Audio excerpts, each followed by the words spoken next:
খাইনি বুঝছিস, আজকে সব মজা করে খাবো। বলে তুই একটুলে ভালো করে বানা, মাল কিন্তু আজকে করা হবে। আরে বন্ধু টাটকা মাল দেখছি। হ্যাঁ হ্যাঁ, একবার জাপলন তেল দিয়ে আসা।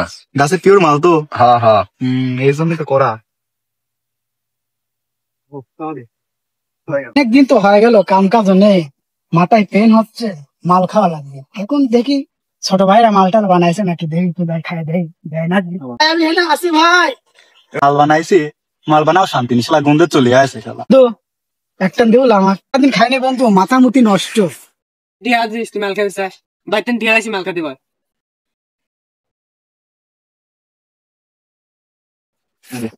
শালা আজ গরিব বলে অপমান, দাঁড়া এর একটা প্রতিশোধ আমাকে নিতেই হবে।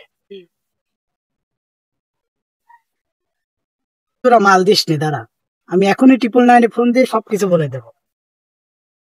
হ্যালো স্যার, এই যে বাগবাড়িয়া মধ্যপাড়া মোমিনের ধানের ভুঁইর পাশে কয়েকজন ছেলে পেলে মাল খাচ্ছে, আপনারা লোকজন নিয়ে তাড়াতাড়ি চলে আসেন এখানে, সিভিল ড্রেস পরে চলে আসেন। ও আচ্ছা ঠিক আছে, আমি 5 মিনিটের মধ্যে ফোর্স নিয়ে চলে আসতেছি, আপনার জায়গাটি থাকে।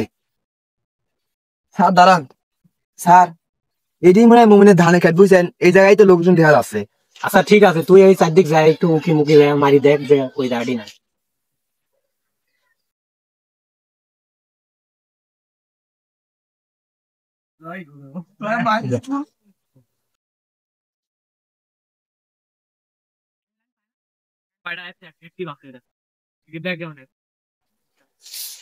ওই শালা কার আগে মনে হয় মাল খাচ্ছে সাইকেলের প্রতিদিন।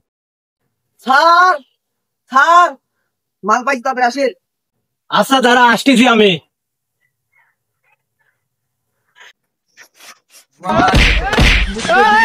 কই রে ওরা? স্যার ওই দেখেন বসে মাল খাচ্ছে।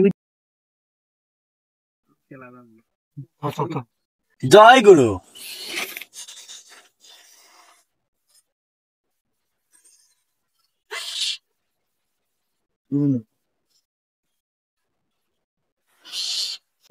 চলেন একটা টান দিয়ে আসি। চল বন্ধু কল, মালের গন্ধ কি রে, চল একটা মারি আসি। হ্যাঁ শালা তোরা কারা? নাটক কম কর, খালি এক কানলি খায় এতে। হ্যাঁ